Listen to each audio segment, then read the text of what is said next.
Hello,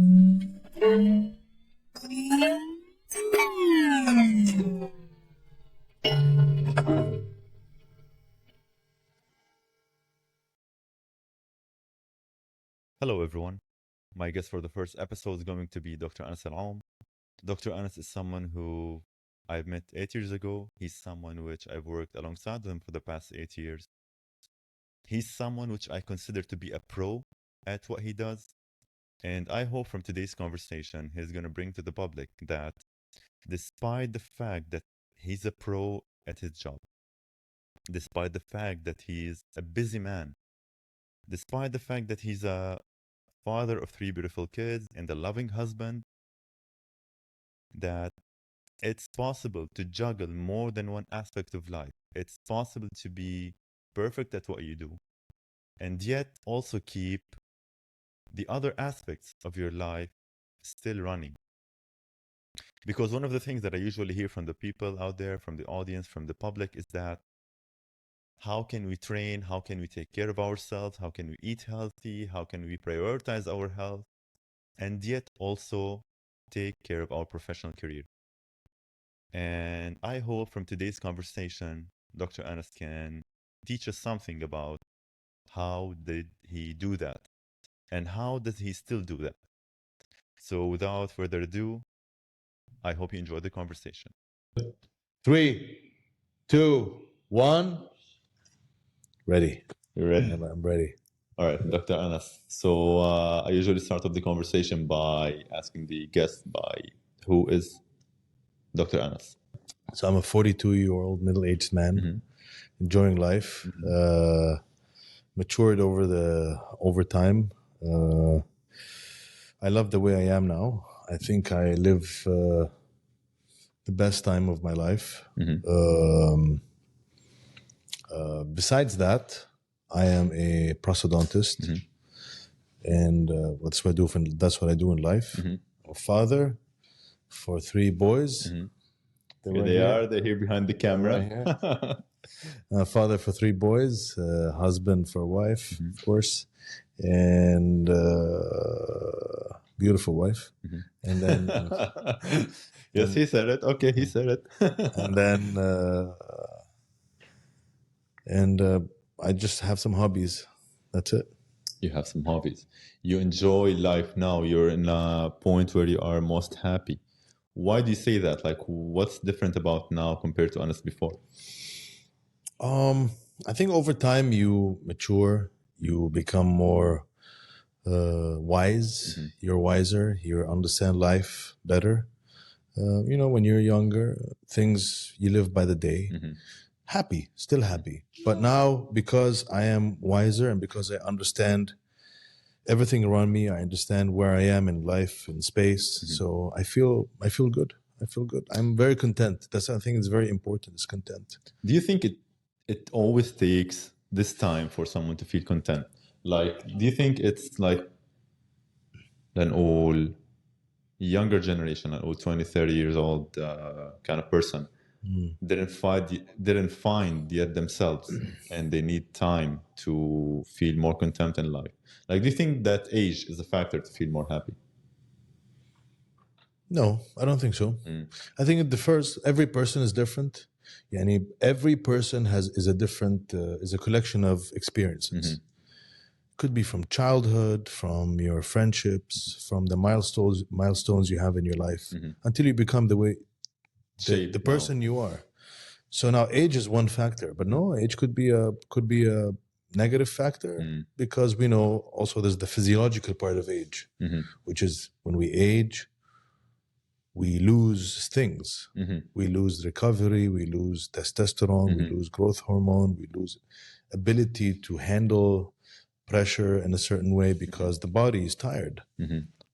The engine is not as strong as it used to be. Yes. So for some people that drains them. For some people, I know a lot of my friends who they are in my age, 40, but they look like they're 60. And I know some 60-year-olds who look like they're 40. So I think age could be a co-factor for you feeling happy, and it could be a negative factor. Maybe. It depends on how you take it. It depends on how you consume and utilize this engine that you have, which is your body. And how do you do that? Like, what's a normal day for you would go like? For you now, you're saying that, like from what I see, you look fit, you look like healthy and in good shape. And as you said, like sometimes like a 40-year-old can look like a 60-year-old and a 60-year-old can look like a 40-year-old. Like, what do you do different? I think number one is the mental state. It's for me, the important part is feeling content. When you wake up in the morning and if you're not content, if you don't have that feeling of fulfillment, that could be a detrimental factor on you. That doesn't mean, see, there's a fine line between content and fulfillment and ambitions. There's a fine line between them. You could be content with no ambitions. Or not ambitious, or you could be very ambitious but not content. You're always like, there's always a buzz that you're just not happy with the way you are. You want better, and that's maybe what defines greed. So, I want to be better, but at the same time, I'm really happy where I am. I enjoy the way I am. I enjoy my family. I enjoy my kids. I enjoy my wife. I enjoy work. I enjoy my team. I enjoy the work I have, my patients. I enjoy my hobbies. I enjoy my body. I enjoy everything where I am now. I'm very happy, and I don't feel that I have things that I'm missing. Let's put it this way: like you have something to wake up in the morning for. Like you have something to okay, now I'm gonna get out of bed. Sami. Like now I can get out of bed, like because a lot of people don't have this like eagerness to wake up in the morning and go pursue something. Yeah, no, I never had that. I never had that problem. Never had that. I don't think I have reached the point where I'm depressed. Thank God for this. I don't think I am. I mean, you have ups and downs in your life, but the depression, no, I don't think I felt the depression. Like, man, nowadays, like I felt a lot. I felt ups and downs, like at the times where, Sami, Habibi, Sami, Baba, you're too loud, right? Cut. That's okay. Too loud. Okay, cut back. Yeah, it's okay.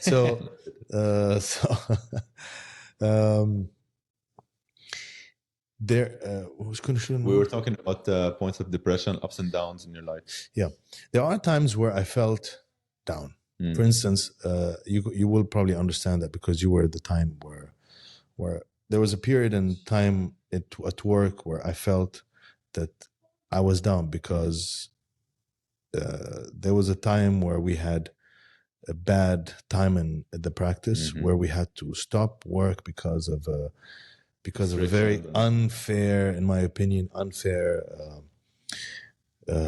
decision about us with a really stupid story with the patient. And that's where I felt a little down. Like, you're pushing, you're going really full throttle, and then somebody just knocks you out, and then you feel that hit, and then you're like, whoa, what happened? Why is it that it's not, what happened? Like, what? We haven't done anything wrong. So that's why I felt a little down. I felt like, you know what? I'm not interested so much in dentistry because I'm very passionate about my work. But at that time I was a little low. But I wasn't depressed. I was low. I was not enjoying dentistry as I used to because I was enjoying it 1,000%. And then it becomes to me like, okay, let's finish the day and then out. And after a while, when everything picked up, I think that was at the time of 2000, I would say, right before Corona. So 2020. So 2020, 2019. 2019, I started to feel much better. So I think in the time where 2017, 18, I was a little low. But then 19, everything picked up, and 20, and Corona came, and we handled Corona very well, and it's just till today. Man, like when you think about it, like sometimes the hits, as you mentioned it, like you were going full throttle and until something have happened and it punched you, then it put you down. But now you're telling me that you feel more appreciative for life, more content and so on. Like, do you think that hit back then, like, have played a role in you appreciating more the time that you are spending now at work and everything? Yes. Of course, I agree. For me, dentistry is my job is there's a lot of fulfillment in my job. You know, a lot of people go to, maybe some people, I think if I want to guess, some people go to work. Sammy, Baba, baby. I think some people go to work on a daily basis and it feels it's just a job. True. You know, which is fine. There's nothing wrong with that. I'm not judging anybody. But for me, dentistry is not just a job. It's a job that I really like. I enjoy. Now, there is for me here, you know, let's put it this way. A lot of people say, oh, you have to love your job. I don't think so. I don't think so. I think you have to be a pro in your job. Being a pro in your job doesn't mean that you love your job. That means you are a pro. Like for instance, let's say, you know, like if you talk to Mike Tyson, for instance, you know, he is one of the best boxers of all time, right? But I'm pretty sure that there were times in his life where he was not enjoying boxing. That for him, boxing was not just a love, passion. Maybe for him, fishing is a passion. So your hobby is your passion a lot of times. Like for instance, for me, I'm a prosthodontist. I love my job. I like it. I enjoy it. There is a lot of enjoyment and fulfillment in it. But I also love my hobby. I'm very passionate about my hobby.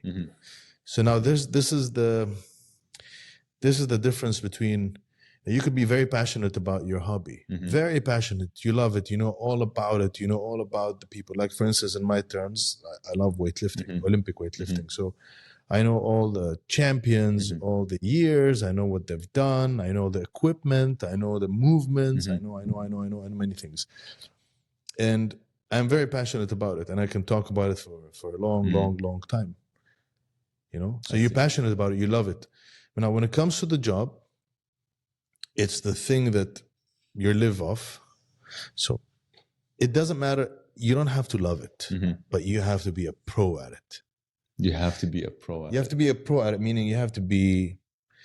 A lot of times there should be no emotional attachment to it, and that's what makes a good. For instance, what makes a good,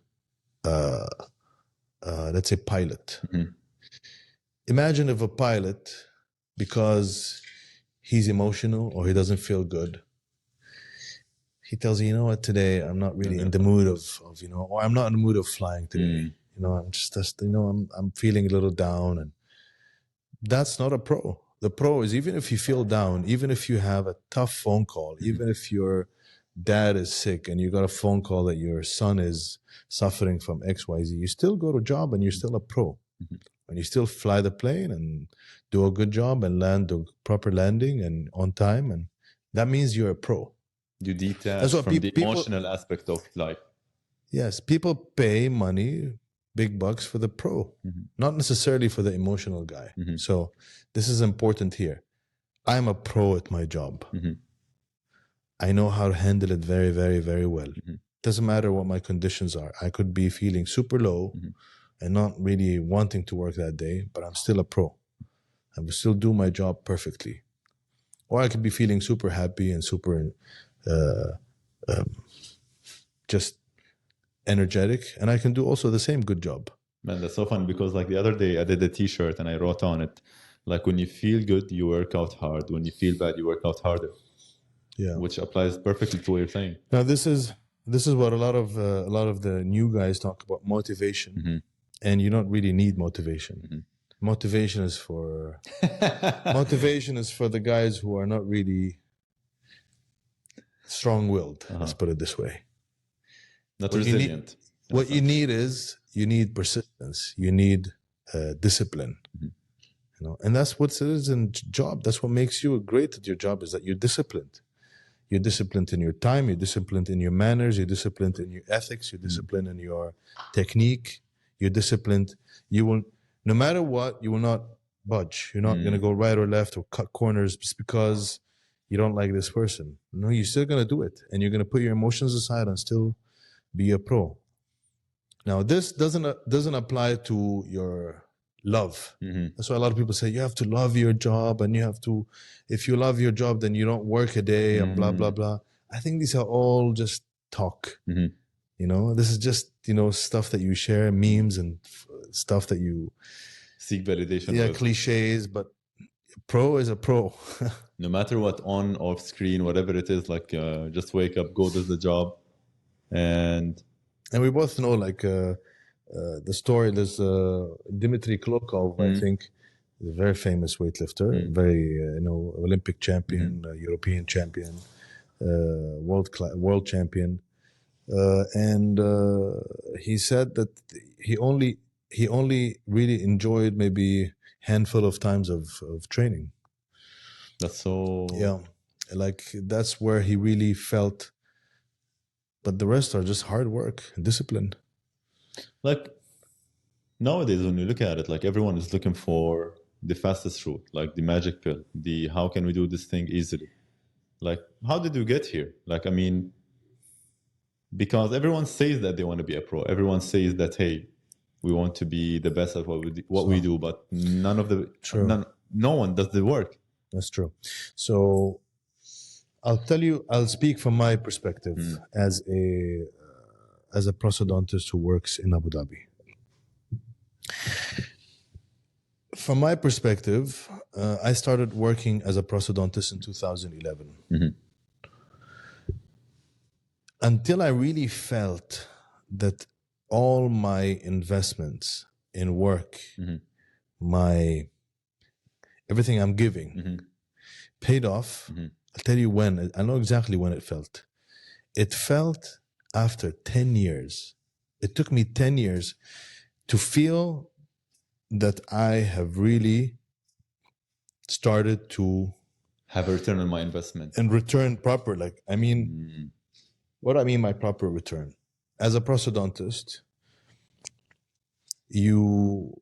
until Corona times. So for me, until 2020, 21, that's when I felt I really had proper return of investment of everything I put on as a prosthodontist. All my hard work and residency and before and after and hard work. It took about 10 years. And I think that's what the time is as a dentist. It takes you to have proper return of investment. It takes at least 10 years. And that's what a lot of these young generations, a lot of the young guys don't understand. They want within 2 or 3 years, you just graduated, and within 4 to 5 years. So I finished dentistry in 2006 and a residency in 2011, work in 2011. Now it's 2024.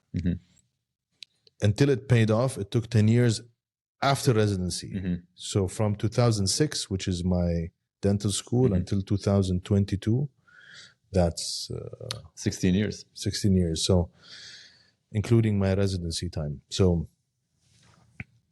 what I mean by return of investment, that means that patients come seek only you. Patients want your opinion. You have proper word of mouth. You have people that trust you, that believe in you, that seek your advice, that seek your consultation. And that whatever you say, if that's the plan, that's the plan. That's how it's going to go. There's no second guessing. There's no, let's go shop after this guy's talk. No. That took 10 years. And I really mean it.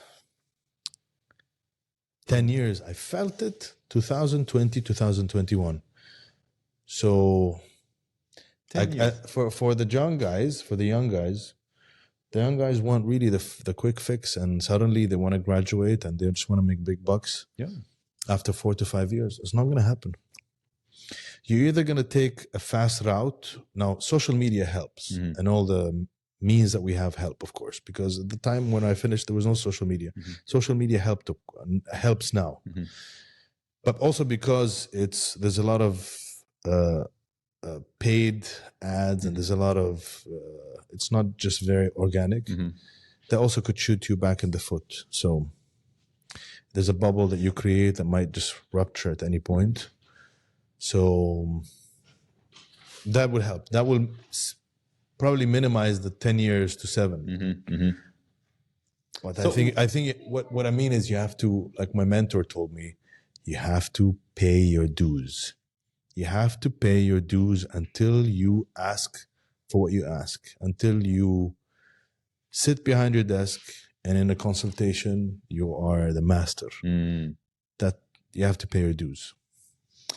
What do you think that the role of social media now is playing, like in reducing the time of that you have to spend to get to where you have got? It's like, a very what tool? Like, I mean, what did it provide for us now? Social media.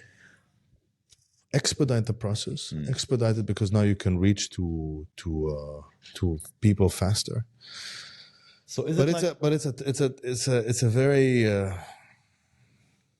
it's a very tricky route. But yeah, for sure, it expedites the process. Yeah. So do you think like having more audience would reduce the number of years where you have to spend to pay your dues, as you said it? Like, do you think it's a matter of being more exposed is what put you in the pro status that you are in right now, for example? Like, do you think a new graduate who have like more exposure than what you have right now would have got to that point? Do you think it's only a matter of exposure? Of course not. No, it's just not just a matter of exposure. You need to back it up with proper knowledge and experience, and of course not. You need to have the fundamentals ready: your knowledge, your experience, which you build up over years, your skills. All of that is that's your base. Now, social media pushes and helps you to get to the final end faster. Cut. It's okay. Jad, Juju, please, Baba, please. If you want to go there, why don't you go to the end, please? Go to the end. Go to the end, please. Go there, please. Or if you want to stay here. I think يمكن ما بيلقط صوت. It's okay, معلش. Fine. Okay. Let's go Cut back. All right. So we're talking about the social media aspect in pushing the new grads to being more exposed. Because like nowadays, when I look at it, like when I open social media, for example, in dentistry, I know nothing about dentistry, but for example, if I didn't know you and I would go like, let's say, best dentist in UAE or whatever and so on, like they're going to put up some tags, of course, which I'm going to follow. Because for me, like I don't know what's best. That's so true. I'm going to look to whoever has like, let's say, the highest followers or does a good job or something good to display. And then I'm going to follow that. That's true. So, but it doesn't necessarily mean that he's a good doctor. Well, as I say, dentistry is very tricky because at the end of the day, even if you follow that person, let's say you follow the guy with the biggest views, with the highest views, and you just decide, I'm going to go and get a dental treatment, and then you go see that person. There's a human element here. Okay? You're not just buying a product. And the product is not just a physical product. You're not just buying, you're not buying this because somebody really knew how to promote it. So you went to the market, to the store, and you bought it. With dentistry, there's a human element. You have to come at the end of the day, interact with the dentist, sit with him, hear him out, hear out the plan, feel him, feel how he's good or not. And there's that energy level. There's the art. There's the art of the consultation, the art of how you present yourself. And there's a lot of art here behind it, especially the first time you meet somebody. And that's what I always talk to people, that the first time, the first consultation, there's so much behind it. There's so much art and science and experience and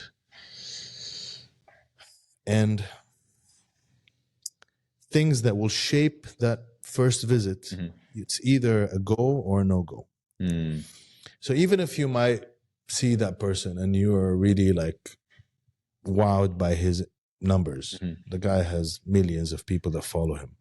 You go and sit with him and you feel that this guy doesn't give you attention. Very true.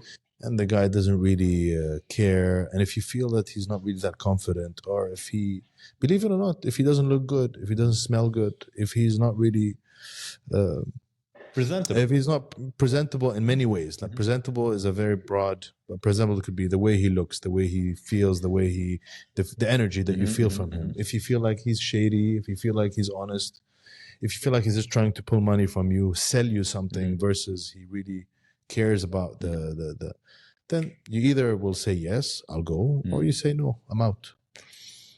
And this is where dentistry is tricky, and this is where breaking that point, the tipping point, that's hard.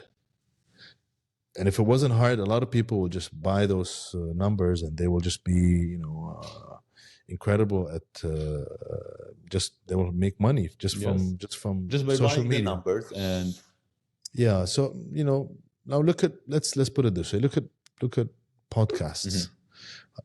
Why is it that Joe Rogan is the number one podcast or the top 5, top 10 in the world? Because a lot of times when you listen to Joe Rogan, you feel a lot of things that you don't feel with other podcasts. The genuinity, like you feel genuinity, you feel that he knows how to ask questions, you feel that, and then you just listen and you feel that there's really not much of a, there's no script. There's no script. There's no filtration, like in a sense. Yeah, and he would tell you if he doesn't like it, you say, yeah, this is nonsense, or I'll say yes, I like, or and that's why maybe, of course, there's a lot of other elements. It was in the right time, and he used he was one of the early ones. But if he wasn't really that genuine, and if he wasn't really that good, he would not continue. Same thing in dentistry. There's a lot of guys who come and go, and there's a lot of guys who are amazing that don't have followers, and there's a lot of guys who have followers and also they've done so well. So it's very tricky, I think. Social media is very tricky. Social media is very tricky. Like also one more element in social media, that it's an ecosystem. Not an echo. It's an echo chamber. Let's put it this way. It's an echo chamber. So whatever you follow, whatever you like, social media feeds you. And especially now, let's say in the domain of nowadays, the hot topic is Palestine and Israel. If you're pro, your feed is full of pro stuff, and if you're anti, or if you're with the other party, your feed is full of the other. It's just an echo chamber. So that's also important. That social media will feed you whatever you like. Also, like whatever you, even like to the extent to whatever you search, they start putting on, let's say, some suggestions based on if you're pro or against a certain topic. Absolutely. Like whatever, like when you search how to, for example, do such a thing, they were going to put some suggestions based on your history. Man, like why dentistry? Like why not some other profession? For me, the story is very obvious. The story is, I'm a dentist because my dad is a dentist. My mom is a dentist, and I grew up in a family with dentists. The house, when my dad and my mom started, the house was the same, was the office. So the waiting room was our living room. So I grew up hearing the sound of the handpiece and being always within the dental talk. And there was a lab also close by, which my dad used to have a lab that was in the same floor. It was literally a few steps away. So I would finish, let's say, and I would go and spend time with the lab, with the technicians. And that's why maybe I'm attached to pros and to lab work and to anything that involves sculpting and handwork. So that's why I love dentistry, is because of that. So my dad programmed me indirectly to become but my sisters, none of them became a dentist, but just me. So it's just because maybe I was too influenced by it. Maybe because I'm the only son and I've got sisters, so maybe also because of that. So Nobody knows. Like, what is it about like parents and they always want to push their kids towards something which they like, for example? Because I don't think all parents do that. mostly, No, like mostly because that's like, true. and especially in our, let's say, part of the world, in this culture that we're in, like mostly, like when I hear my friends talk, for example, if one of my friends' father is an engineer, they always try to push them to be an engineer. Trust me, this is not Middle Eastern. That's all over the place. That's just a human thing. Because if you think about it, your kids are an extension of you. So if they're an extension of you, you want them to continue the same business that you're in. And if you built a business, you want your partner to be your son. You want your son to continue that legacy, that business. So I think it's human nature. Think about it this way: your friends you have common things with your friends, right? Your partner, when you choose your partner, when you choose your friends, you usually choose people who there's something in common. And those are your friends. Imagine if it's an extension of your family. If it's your son or if your daughter, then you definitely, indirectly, whether you like it or not, you would like that person to follow the same route. In a better way, maybe, like to pave the route for him so it's easier for him. So maybe for him to, let's say in my case, would I want my kid to become a dentist? Indirectly, maybe yes. Maybe because I can make it easier for him. Like you can save him time and give him the experience. Exactly. So you want that for your kid. So now if one of them said, I don't want to be a dentist, then it's okay. Don't be a dentist. But deep inside you, I think you want that because that person is an extension of you. So it's just human nature. It has nothing to do with the culture. The culture will add to it, will make it even worse and push more towards it, or it will become neutral. But I think it's human nature at the end of the day. Human nature, like somehow, like people are always trying to look to keep some legacy for them. Like when you look at it, like artists, musicians, whatever it is, like they always try to keep something for the future generations. That's very stupid, though. Like legacy of you, when you die, you die. Yes.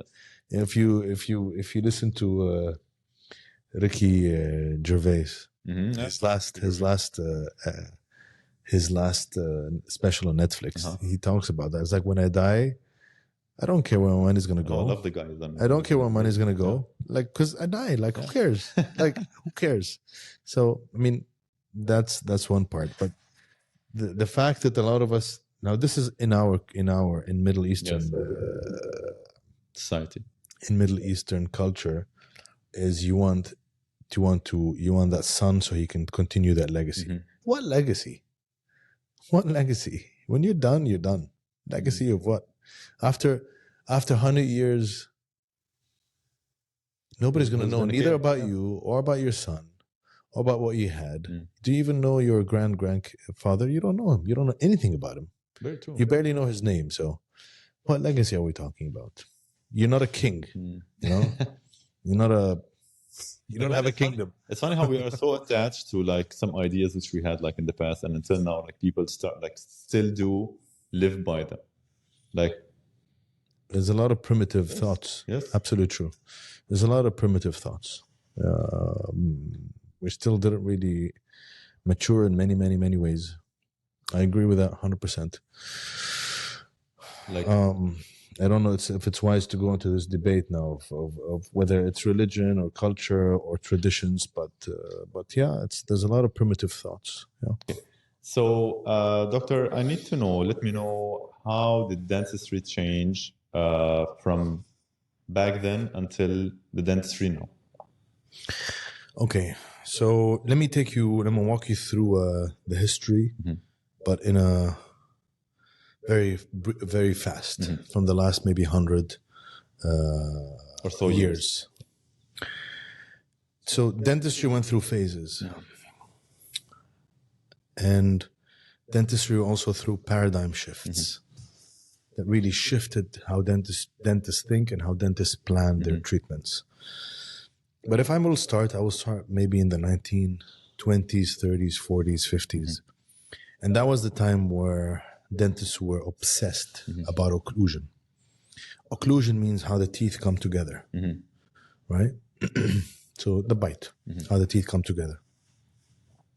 And at that time, dentists were cults, were a group of dentists that there was a leader, and the leader had a group of had thoughts and opinions that were not backed by any science.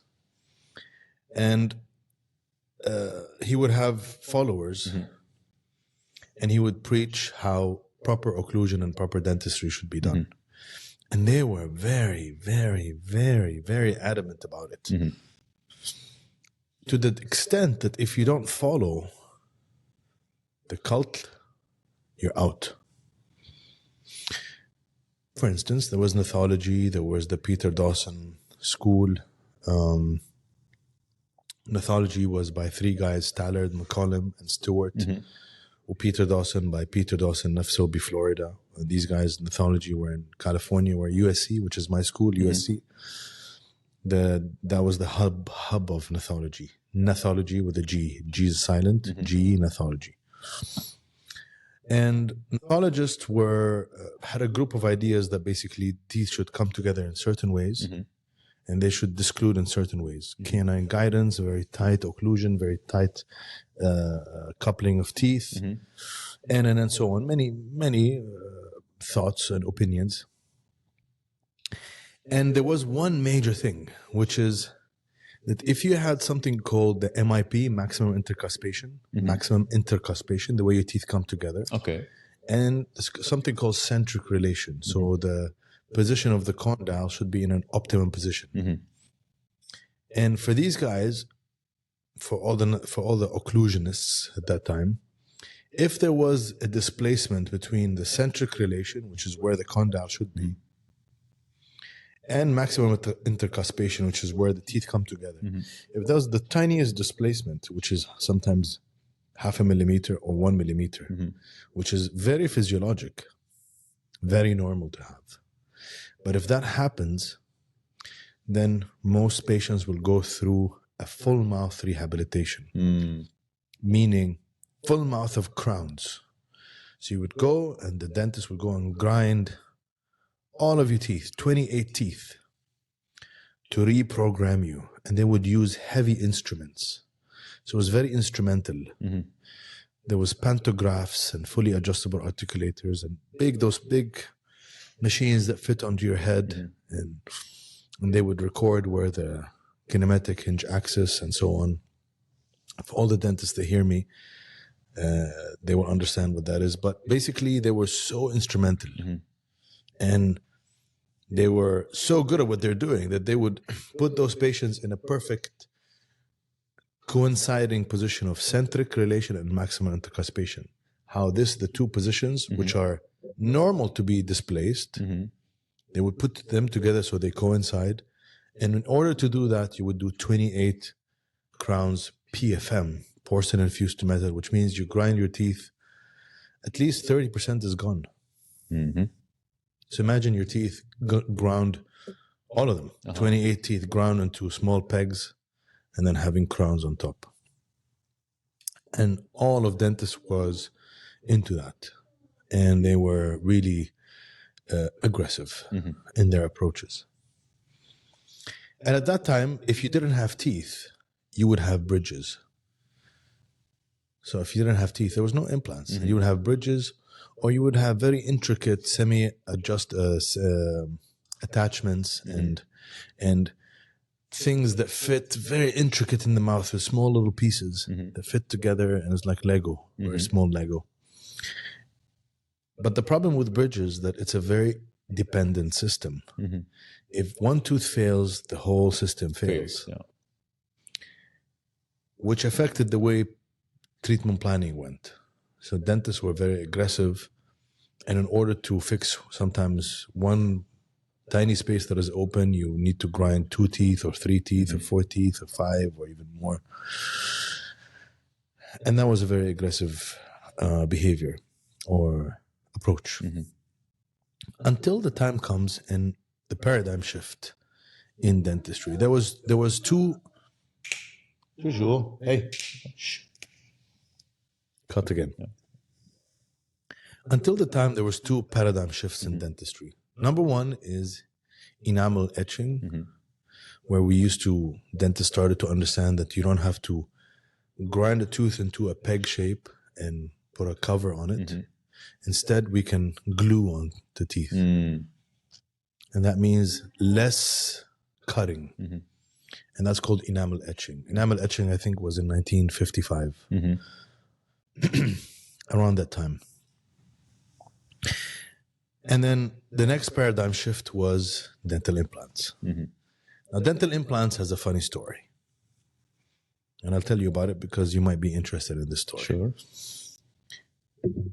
Dental implants was first introduced in Sweden. Okay. Okay, in Gothenburg. By one guy, his name was Brennemark. Now, Brennemark was not a dentist. And Brennemark was an orthopedic surgeon. Okay. So, well, this is the interesting part of dental implants. How did the orthopedic surgeon do such a thing? Yes.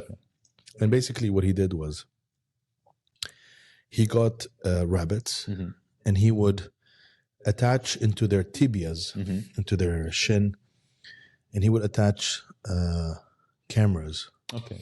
And the cameras were in titanium chambers. So he would put the camera inside the titanium chamber and put it in the bone to see. Basically, he wanted, as an orthopedic surgeon, he wanted to see how the healing happens around the bone and the cardiovascular system in the bone and so on. And he would put those cameras, and after a few years, he would have to remove the cameras. Okay.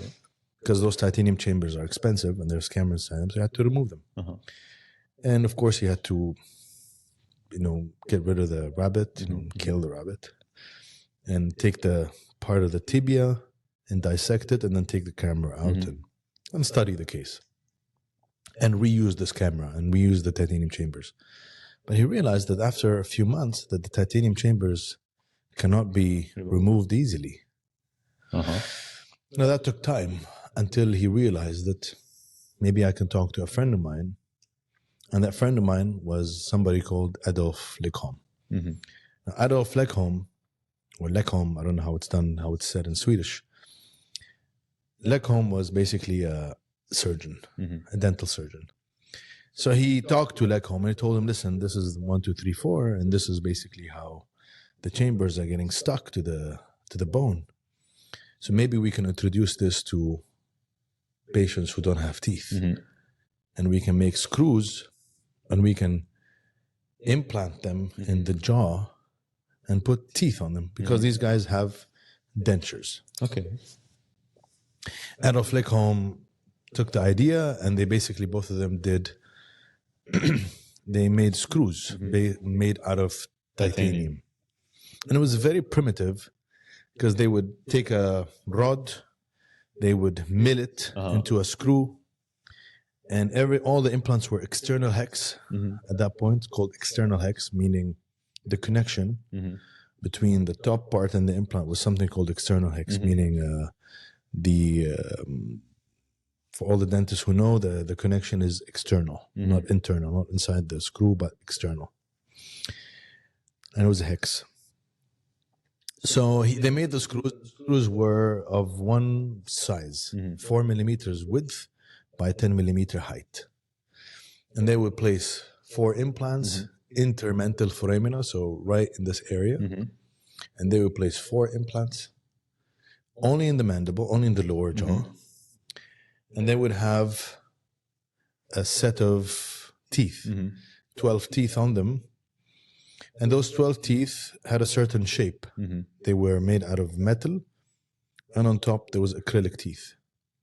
And they had a very strict criteria of how the job should be done. They're Swedish, they have very strict criteria. The implant should be done This way. 6 months of healing, not anything less than 6 months. No x-rays on those 6 months, don't even touch the implants, nothing. They should be buried under. There's no ceramics touching the mucosa. Everything should be polished metal and so on. Anyways, very strict criteria. And it worked. And in the 60s, they started to do that on patients. who didn't have teeth, and they would do it on the mandible. And they proved that dental implants work, and dental implants are successful. In the 80s, in 1983, they went and they wanted to introduce this to the U.S. market, to the U.S. universities. They went to certain universities and told them, listen, we have this 1, 2, 3, 4 implants, and we want to introduce it to them. And they did it in Canada, in Toronto. It's called the Toronto Conference or Toronto Meeting in 1983. And the guy was George Zarb, who introduced this system. A lot of universities thought that this is hocus pocus. The guys who do dentures, the guys who... The old school guys. Yes, the guys with the old this methods. is hocus pocus. This is nonsense. This is just not going to work. And from the US and from Canada, many didn't show up, and few universities showed up. And they believed in this project, and that's where it started to spread in the US. And then universities started to do more and more of this treatment, which is root-shaped implants, until it became the main treatment modality, the main treatment option for patients who don't have teeth or for missing teeth. Now, dental implants and enamel etching are two main paradigm shifts in dentistry. Main two paradigm shifts. Those are the ones who shaped dentistry into how we are now. After this period, dentists started to treat implant differently. They don't do bridges anymore. They don't cut teeth for bridges. They would rather do implants instead and keep the teeth. If you have a bridge, if you have a missing tooth, you don't cut the teeth beside it. You would rather do an implant and keep the teeth. So it's no longer a dependent system. It became an independent system, which is great. So it's more conservative, and the planning was different. And then enamel etching came also, and instead of doing crowns, instead of cutting the tooth 360, now we can do bonding, we can veneer, you can put a veneering layer on top of the tooth and do a veneer on top, instead of cutting the tooth all around and remove so much of the tooth, which is around 30%. We only should remove maybe 5%, 7% to 10% at max. So now we became more conservative. And now that's where the shift started to happen after the 80s. And we started to move away from occlusion, move away from all these cults, and believe that this is nonsense, that the fact that there is a displacement between CR and MIP is normal. And more research showed that more than 90% of patients have this displacement between CR and MIP. That's normal. That's how you are as a human. And that doesn't mean that you have bad occlusion. There's no bad occlusion. It's just the way you are, and it could be the way you bite could be not ideal by book standards, but you can still be functioning well and live all your life without the teeth the way they are. You know? And of course, now the dentist started to be more aesthetically driven. Instead of occlusion driven, they became more aesthetically driven. And they started to do more and more aesthetic treatments. Now, before we used to cut teeth unnecessarily for occlusion. Now we are cutting teeth unnecessarily for aesthetic reasons. for aesthetics. So you guys used to cut before, and now still recutting, but for different reasons. Or for cosmetics. Let's put it in another way. So before it was for function, and now it's for aesthetics. And now we cut more and more teeth because now more and more, especially after COVID, and people are more and more aware of how they look on the camera, and the smiles and the white teeth and social media, and people are getting more and more aware of how they want to look like, and they want to have that perfect looking white teeth. And that's why patients tend to do more, and dentists tend to do more and more unnecessary cosmetic treatments in many cases. In some cases, of course, it's necessary. So that's basically the journey of how it was. And now, even we went a step further into what we call smile designing. And now dentists are even more obsessed with when you smile, your teeth should be placed in the smile in a certain way. And if you don't fit that template, then we should do more treatment. So now we're even taking it further into unnecessary treatments in many ways and convincing patients that when we take a photo, when you smile, when you put it with when I put the template of how the teeth should be perfect, This is how it should look. that this is how your teeth should be placed on this template. Therefore, you need ortho, you need Invisalign, you need veneers, you need X, you need Y, you need W, which many of them could be unnecessary. Could be, of course. Do you think that we're shifting like more and more towards aesthetic treatments and being pushed away from functionality? Because like I wouldn't say pushed away from function, but yes, of course, we are more and more doing unnecessary aesthetic or cosmetic treatment for sure. Absolutely, for sure. I mean, there's also a major element here, which is there's more and more dentists in the world now. There's oversaturation of dentists in some countries. I'll give you an example. In Iraq, okay, in the 60s and the 70s, there was only 4 universities. Now there's over 70 universities. And they all offer also dental. And all of them teach dentists. Those 4 universities used to graduate 500, 600 dentists, 500 dentists, let's say, 600 dentists. Now multiply that by the... Now they graduate thousands.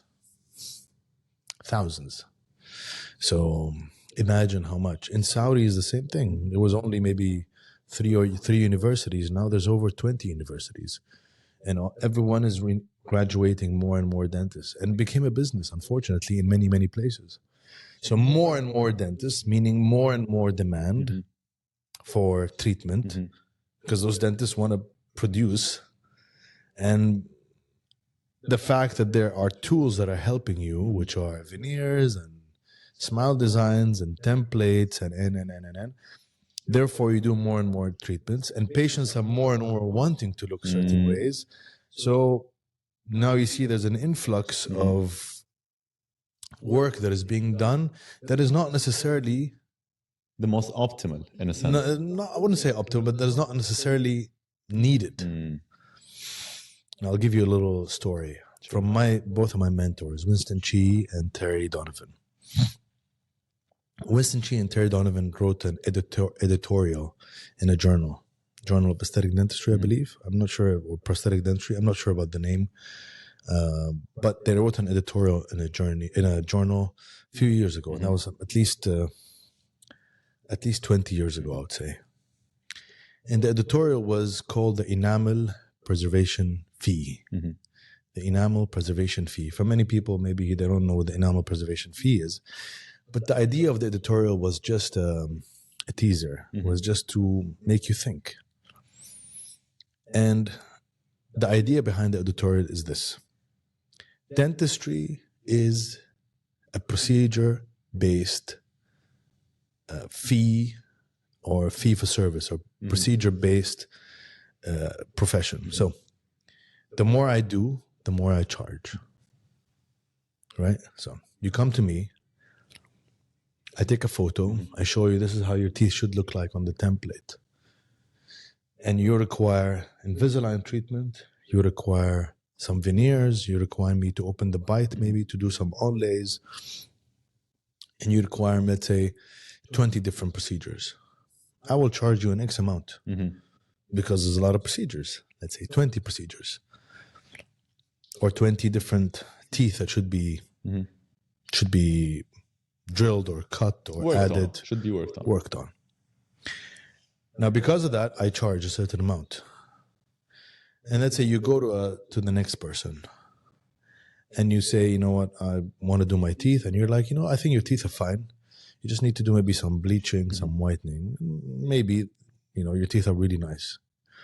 And I try to tell you that you really don't need anything. Maybe whiten your teeth a bit, or maybe let's add a little bit of composites on some of the edges, which are a little short, and that's all you need. Now, because I only did 2 procedures instead of 20, I will charge you much less. But who out of these 2 prolonged your teeth? Who?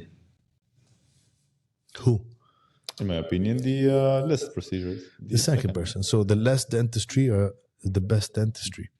Meaning, the second guy prolonged your teeth more.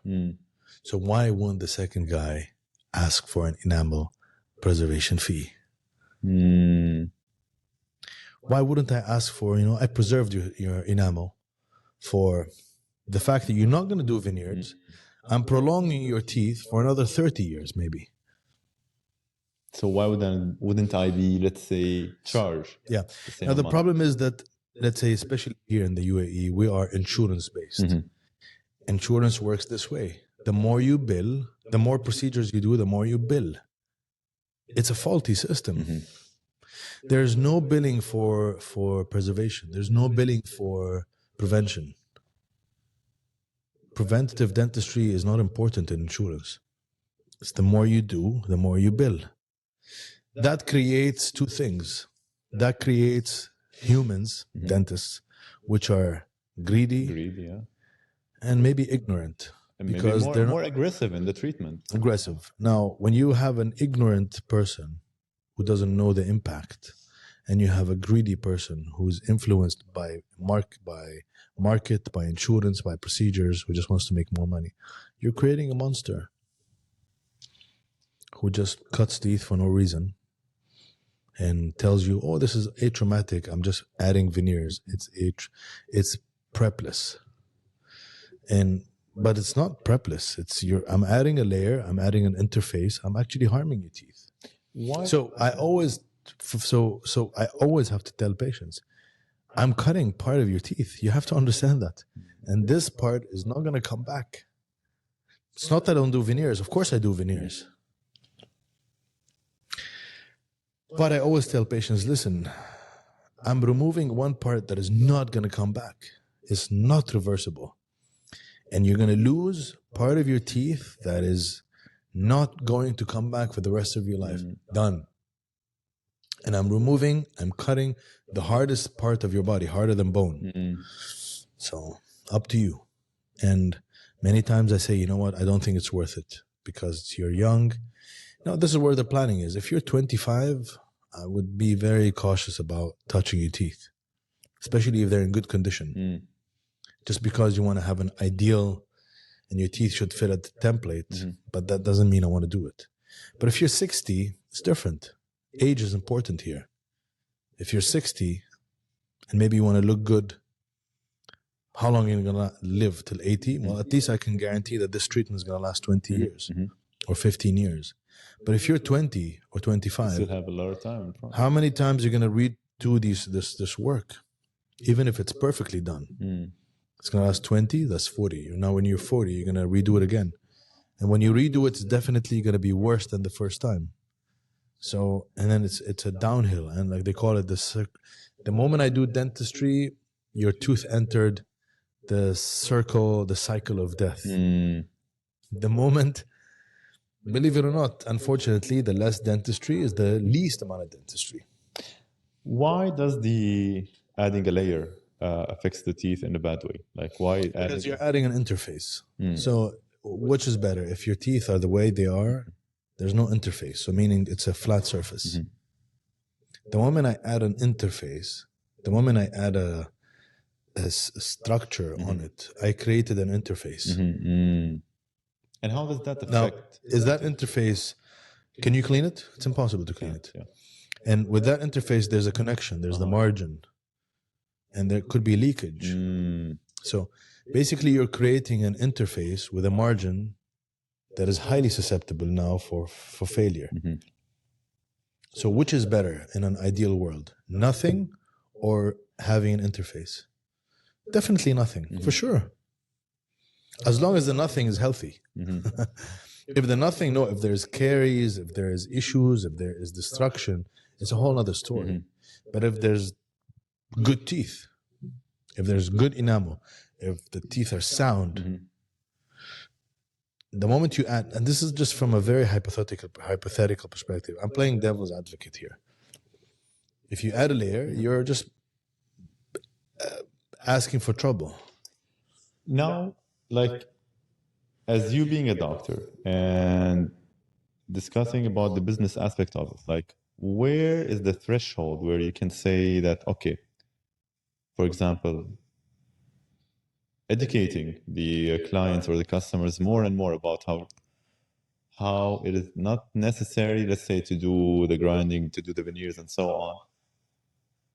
Where does it stop to be useful from the business side of view? Like, because you're a business owner and you're a doctor at the same time. That's very hard. I know what you mean. Yeah, because so it's basically drawing the line between healthcare provider and a businessman. Very tough. Now, I'm glad I'm a prosthodontist. I'm glad that most of the patients I see are redoing other people's work. I barely see patients who come with virgin teeth. I barely see patients who come with sound teeth that need just cosmetic treatments. I barely see those patients. Barely. Maybe none, almost. Most of what I see is either bad dentistry, iatrogenic dentistry, faulty dentistry, problems, diseases, caries, periodontal diseases, gum diseases that I have to fix. So, and my fix is always, I try to be as conservative as I can. Usually that's me. I try to be as conservative as possible. But maybe that's my luck. Maybe the way we built the practice, maybe it's because I'm a prosthodontist. But I know a lot of guys see a different pool of patients, which are the younger ones, the ones who seek only cosmetic treatments. And I know that's tough because now you're to draw the line between a healthcare provider and a business person who wants to make money also and live, especially that there's so many dentists now. And there is a demand also for this cosmetic treatment. I know it's hard. I'm not saying it's not hard. But it's a cycle that we also influenced patients by always telling to them that, you should look better. Veneers can be done without prepping, zero prepping, prepless. We influenced also the market in a way. Dentists had an influence, major influence, since the start of luminaires, which are in basically shaping. It's okay. And basically shaping how the regular normal people want to look like. So listen, I'm not trying to blame anybody here, but at the same time, prevention and the fact that it's just the editorial of the enamel preservation fee is just for you to think that what we do is prone to failure. This is very important. Any dentistry is doomed for failure. Any dentistry. And this is very important, the way you look at it. If you look at it, that my dentistry is prone to failure, you would think differently. But if you think about it, this is for life. Especially nowadays, on social media, I would see a lot of ads that give lifetime guarantees. Lifetime guarantees. That is unethical. That's a lie. And that is not reality. That's false hope. It doesn't happen. Absolutely true. Come on, a Ferrari, if you buy a Ferrari, if you buy a Maybach, if you buy a Ferrari, if you buy a Maybach, if you buy a Porsche, if you buy really the best car in the world, the best forever. And if the dealer tells you the car is for life, which they don't, they give you 5-year warranty. Yes. At max, and you have to pay extra if you want to go extended warranty. We're giving lifetime warranties for cheaper prices? Yeah. How? There is marketing gimmicks. There is luring patients. So luring patients into treatments just because you give false hope, as you said, or you give unethical promises. No, that is wrong. That's where you're lying. No, because currently, I'm thinking about it, it gets to a point where, because of how the market is operating now, because of how people are influenced now, and it gets to a point where you're like, is it, because I don't know, I have an idea in my mind. Back then, people used to go to a dentist, and because they had a certain thing in mind. For example, something is not working and I just want to make it better and then treat it and move on. Nowadays, dentistry is becoming a totally different side of the equation. It's becoming more of an aesthetic treatment rather than to fix an issue. Yeah. So how can we educate the society? How can I, for example, for someone who doesn't have a background, how can I tell them that this is what it should be? And the problem is the community that we're in, as you said, it doesn't support the preventative treatment. It doesn't it doesn't reward that. No. So it becomes to a point where dentistry becomes unrewarding. You are in a position where I either have to go with the flow of the market and be greedy and be aggressive, or I can, let's say, I suffer financially. I suffer financially. Yeah, I understand that very well. And this is this problem and the cycle that we created. We're producing more dentists. There's absolutely no studying and no clue of how many dentists should be around. There's oversaturation of dentists. The demand is very increasing because the cosmetic treatment is being promoted as cheap, as if I'm always promoting for you treatment that is so cheap and is so overly rated that, or underly rated, let's put it this way, it's all over news, it's all over your phone, it's cheap, get your smile and done in $1,000 $1,000 worth, lifetime guarantees. It loses value. Then the demand becomes higher because you're telling patients, come in, that's easy, it's easy. There's so many dentists. And now the demand is increasing. And then what happens, these guys are doing those treatments and then the patients are going and they're very unhappy, and then they go back and then they start looking for other treatments, and then they go to the next person, the person says no good, and then charge higher, and then becomes a cycle. The cycle is, unfortunately, now we reach the time where the cycle is we're in that cycle now, and thousands and millions of teeth are being done faulty, which all of them need to be changed because they're faulty work, because it's cheap, because there's overproduction of dentists, and because the social media is also helping reach more and more people that come. It's easy done, quick, it's fast, it's easy, it's cheap. They sell them a false hope somehow. Yeah, so now we're in that cycle. Unfortunately, it's too late now. So as a prosthodontist, I'm living a good life because all I do is fix those mess ups. So I'm okay with that. I'm fixing those mess ups. That's all I do is fixing.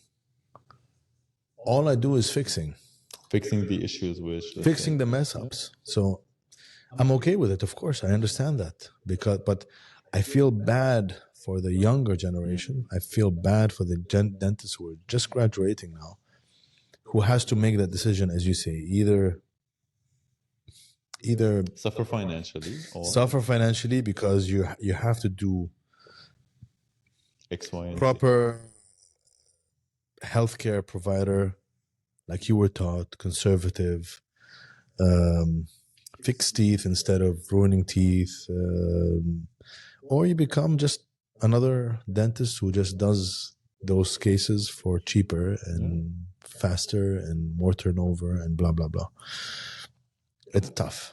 It's tough. And I think now we're too late. So, but unfortunately, this is why specialty is important. This is why more knowledge is important. If you cannot specialize, then at least attend courses, at least listen to people who are better. My advice is always look for good people who can at least teach you, at least tell you what's good. If you can't specialize, a lot of people cannot specialize, cannot leave work for 3 years and specialize. It's costly, it's leaving work. It's not easy. I understand that. And also find a mentor, find a good mentor. Mentor is important. Somebody who just tell you what's good and what's bad. Because a lot of times when you're young, you really don't know. You have no clue. You have no clue what to do. Find a good mentor that will just tell you, guide you in a way, guide you where to go, what to do. Because unfortunately now it's just too overwhelming for. I mean, I imagine myself graduating now. Oh my God! Yeah. At least when I graduated, there was absolutely no social media, so you're not overwhelmed. All you see is those few people around you that they do stuff, and you have to just pick and choose. Now you have access to thousands of people. Yeah. Some are sharing decent information, some are sharing wrong information, some are sharing misleading information, and you just have to, and you're overwhelmed because you have it in your palm of your hands every day on your feed. And for you as a consumer, you don't even know the difference. Like for you as a dentist, you can differentiate, for example, good, bad, okay, misleading, yeah. For others, like for them, everything is good as long as it looks good. Absolutely true. Yeah. So that is true. Dental implants, you mentioned that back then it used to take like 6 months of healing, and that was like the setup point. Like, did it change over time? Like, did the... For sure. Yeah. Let's talk a little bit about implant and how did it, let's say, change in a sense? So dental implants were at the time where Brannemark started the protocol, it was very conservative, very Swedish conservative, very strict. And slowly we started to push the envelope. Slowly we started to say, you know what, why do we wait 6 months? Let's wait 4. Why do we wait 4? Let's wait 3. Why do we wait 3? Let's wait 2. Why 2? We started to change the shape of the screw. We started to play around with the surface of the screw. The surface was, at the time of Brannemark, it was just acid etched. Because when they mill the titanium bars, the rods, they would dip them in acid to clean them from the oil. And that dipping in acid was enough to clean it, disinfect it, and it's ready to go in the mouth. So the fact that it was etched helped in the integration better with the bone. That was done by mistake, let's put it this way. Or not by mistake, by unintentional. Coincidence. Yes, unintentional. Now we are more and more understanding how the surface maybe wants to be a little bit more aggressive, want to add this and that, plasma, etching it in certain ways, blasting it with certain materials. And we started to shape the surface. We started to shape the topography instead of having 1 thread, 2 threads, more aggressive threads, self-tapping, non-self-tapping, all these things. The connection was external hex. We started to understand that external hex has goods and bads. Let's introduce internal hex. Let's introduce more and more tapering of the walls, more staples, cold welding. We started to play around with topography of the implant. We started to push the envelope until we reach the point where we extract diseased teeth. We place implants in diseased sites after we clean them up. We place it and we load it right away. We put a tooth on top at the same day. So imagine where we have pushed the envelope from waiting 6 months, placing implants in healed sites, all the way to pushing the envelope to placing implants in diseased sites and loading them right away. And still having the same degree of success still. So this is why I believe that dental implants have changed big time from the 60s or the 80s till today. Let's put it this way. It has changed in the way we understand how it works. And we started to utilize many things. But now, if you look at the original design, it's the same. The original design is still perfect. It's still good. Perfectly well. But the conditions around, we started to play around with. We pushed the envelope.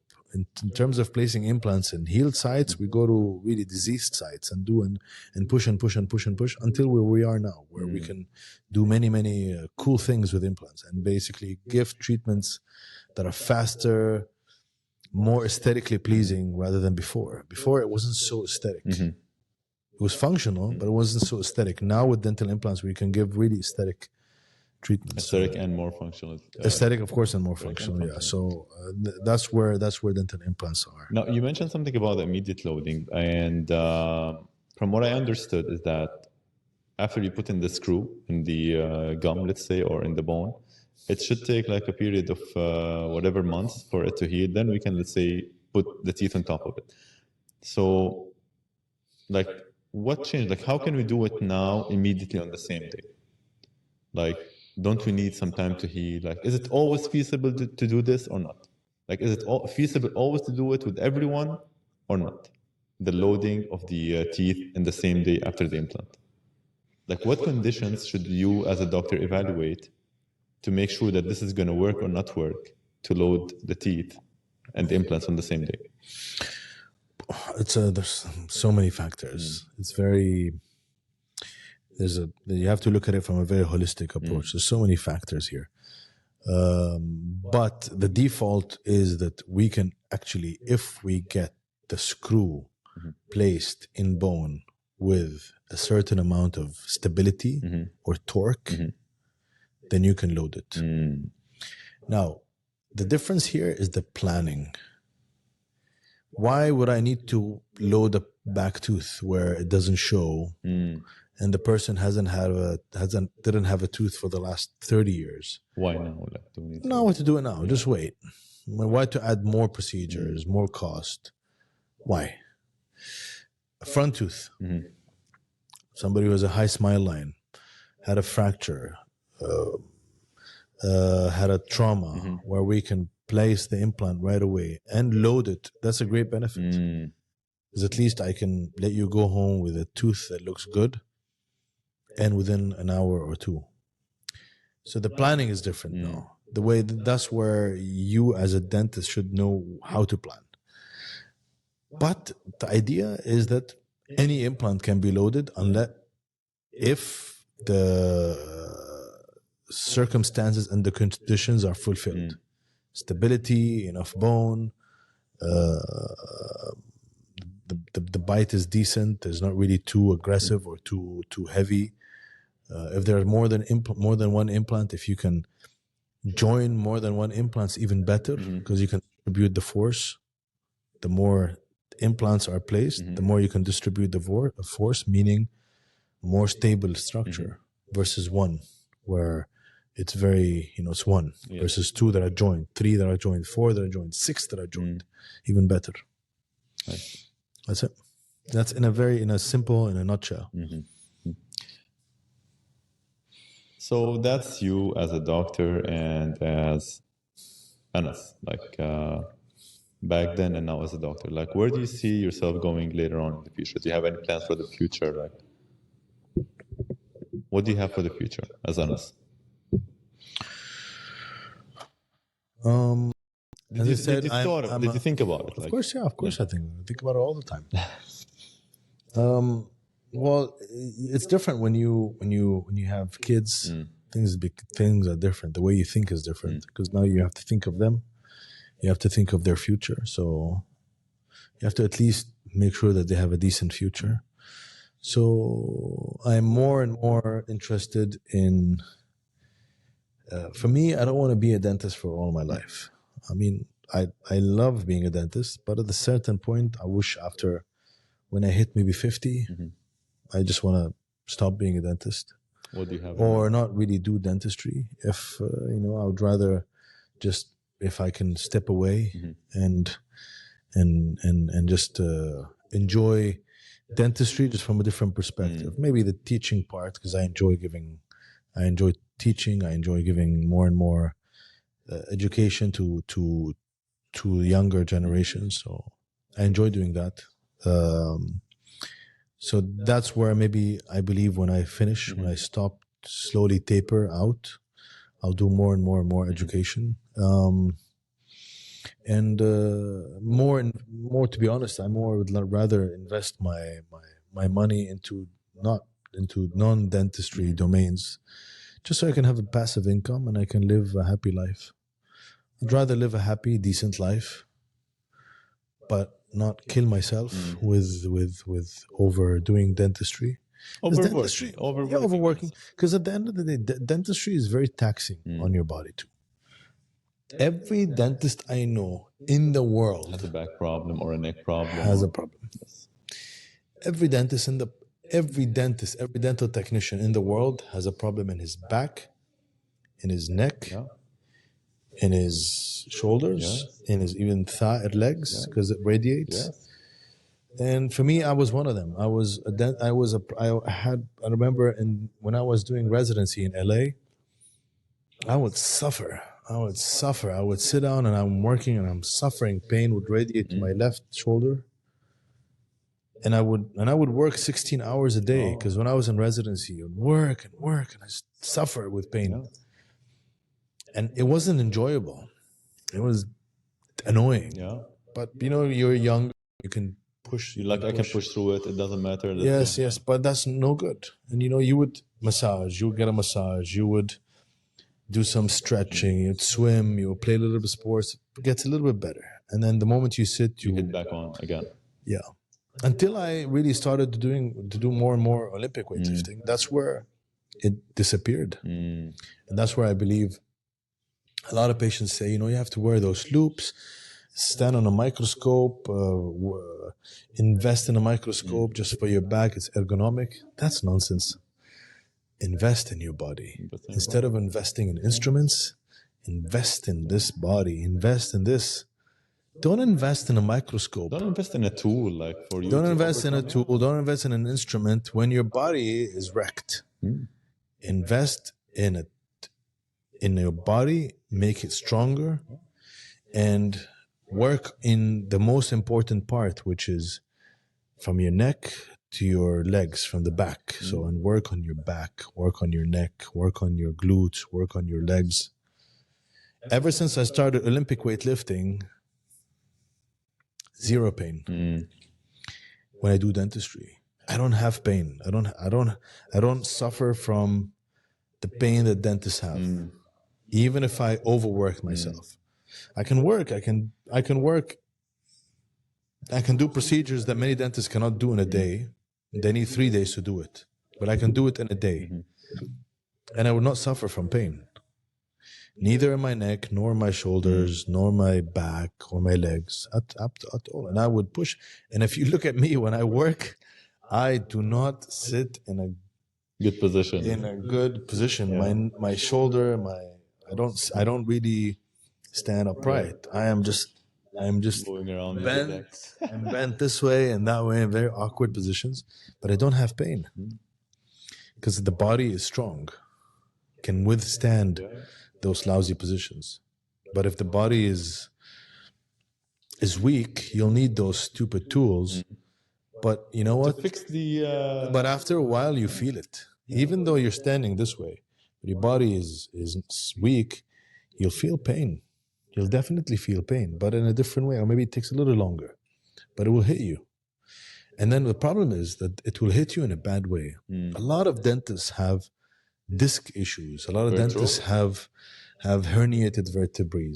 A lot of dentists have pain that is almost irreversible now. Almost irreversible. So, and they're all like in the 30s, 31, 32, 33, you're suffering from herniated disc. Not like, because when you look at it, everywhere you look, like people always try to fix the symptom and not the root cause of the problem. Absolutely, They're like, yeah. okay, if you have this, go take this pill. If you have Yeah. this, go fix it. But they don't care about Go buy this, go buy that, go do this, but not really work on the root cause of the this. issue. This is where I believe my change in the way I think, and you know what, believe it or not, Olympic weightlifting had a major change in the way I see things. Also, How so?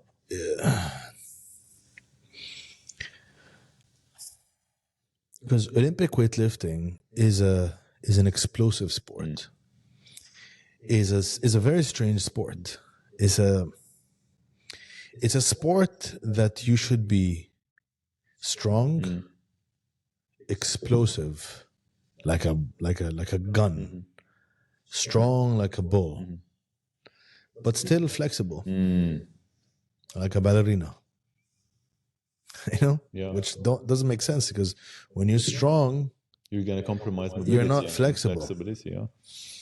When you're really stiff, you're not mobile. But it basically joins these two together, and you should be too, because you can't really have 140 kilos above your head without, or on your back, without being flexible. Yes. Because then you can't really go all the way down. You can't squat it all the way down when it's in the back or on your shoulders, when you don't have flexibility in your ankles, in your knees, in your hips, in your shoulders, even in your wrist. Oh, very true. Yeah. And in your elbows, and all of this is being, and that's why it's tough on your body when you get to those limits. But also it's very rewarding, because it helped me, because it's a sport where you have to make decisions right away. Lower it down, lower. Yeah. So it's a sport where you have to make decisions right away. Meaning, it's not a long run where you can meditate and run for an hour. It's a sport where you have to make a decision right away. So you have one rep. You either do it or no. And if you think about it, this is what my work is to either you do it or no. You make a decision or you do this or do that. Boom. And you move on.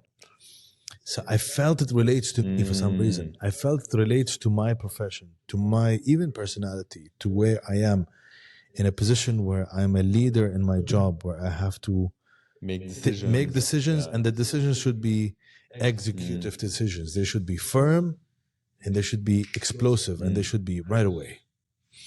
So I felt it relates. It transmits with you as Yes. it transmitted with you, yeah. That's where I felt it actually added to my confidence, added to my decision making, added to my routine in life. You know what I mean? Yes. Plus, of course, the good things that did in my body, and that's where I believe weightlifting connected. You know, It's like part of the puzzle of who you are. Yes. Completed part of the Lego. Yes. It's not just, if you're doing, let's say, if you're a swimmer, that not necessarily relates to where you are now. If I'm a swimmer now, or if I'm a football player, or if I'm a CrossFitter, it doesn't really relate, because that's nothing to do with that. But here, you go and you have that weight, and that weight is so heavy, and you have to just do it. You have to do it. And you have to put emotions aside. There's no emotions. There's no, I feel it's heavy. Yeah.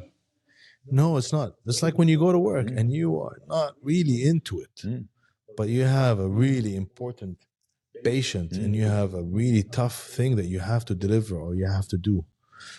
Put emotions aside, and just go through it. That's where I felt it relates. And it added to many, many things in my life. Even the way I talk to my kids, the way my kids behave with me, the way I behave with the kids, the way I want them to be stronger, the way it shaped me in a very positive way, I believe. That's how I believe it. It shaped you as a father, it shaped you as a professional, it shaped you as Anas. Like it's part of who.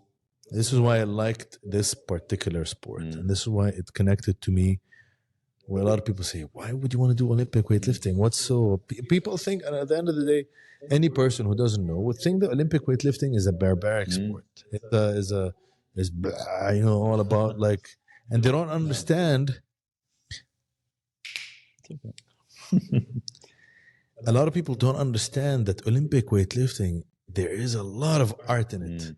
There's a lot of, it's all about angles and technique and timing and explosivity. Again, it relates to everything I do. I like technicalities. I'm more into details. And Olympic weightlifting is all about details. Yet maintaining the strength.